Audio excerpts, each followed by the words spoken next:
We see you becoming the masters that you still look up to at times.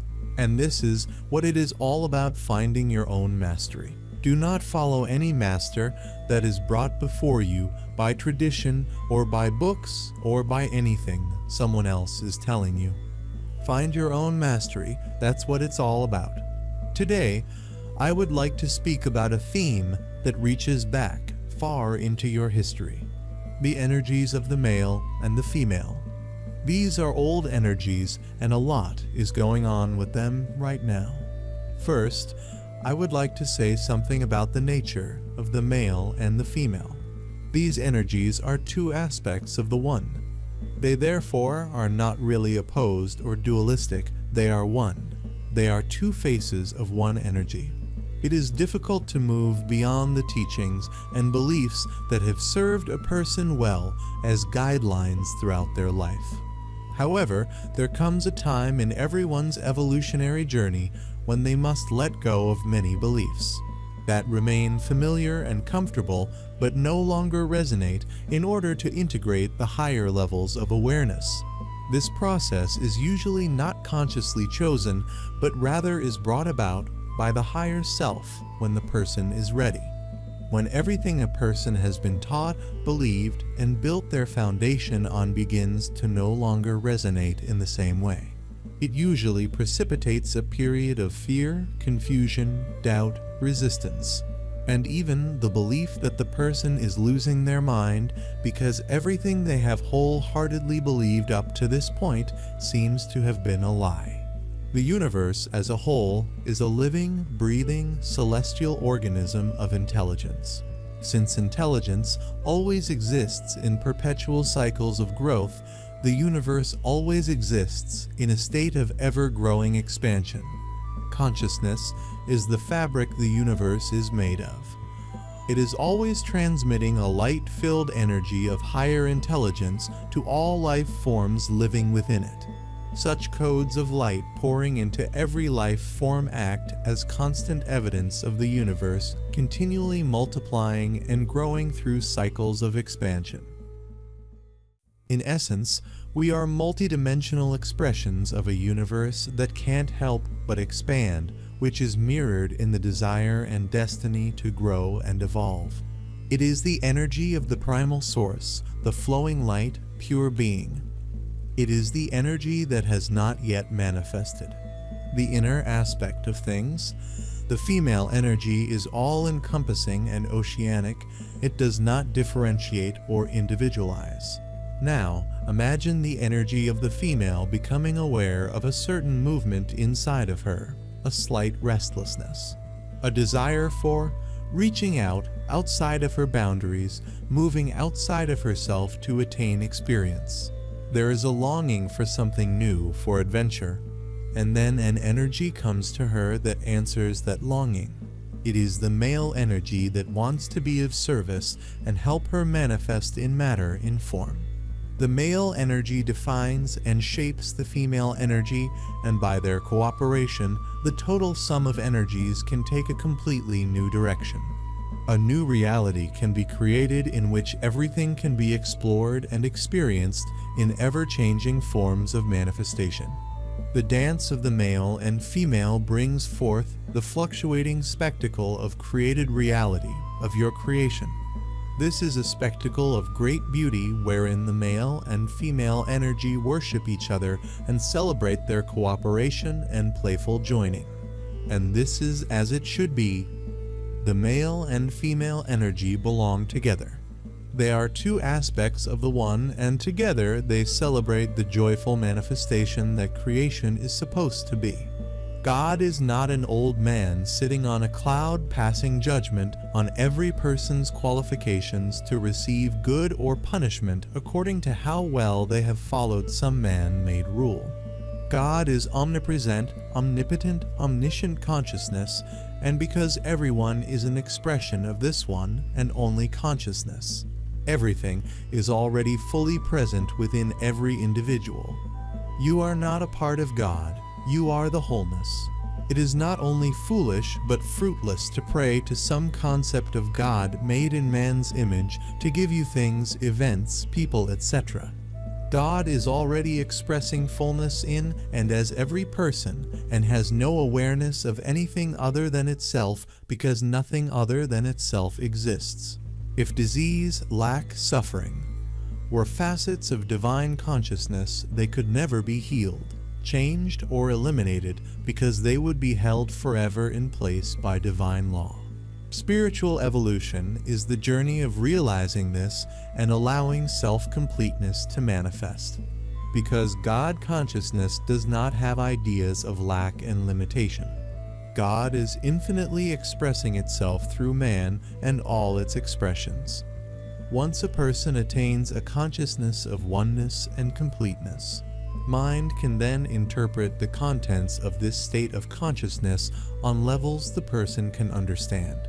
As you learn to say yes to evolving on life's mysterious terms and conditions, and without a need to negotiate your way from one breath to the next, you begin to remember the soul's journey as a unique experience of an ever-expanding universe. Just by evolving within our unique forms alongside others, we celebrate the creation of numerous new worlds. We witness the birth of new vibrations of higher consciousness and welcome new generations of highly evolved souls into all worlds' realities, shaped by our realizations and changes throughout life. Although humans often view growth as a personal journey, enhancing only their path, every growth phase benefits not just the individual, but also the surrounding world and the universe at large, regardless of our awareness of this impact.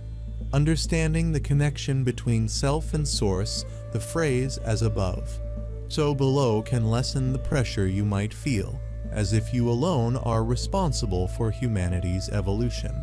Instead, may you rejoice the next time your heart chakra opens wider than ever before, and thank the expansion of a distant black hole somewhere in the center of the Milky Way for pulsing the gravitational force that helped open your heart even further.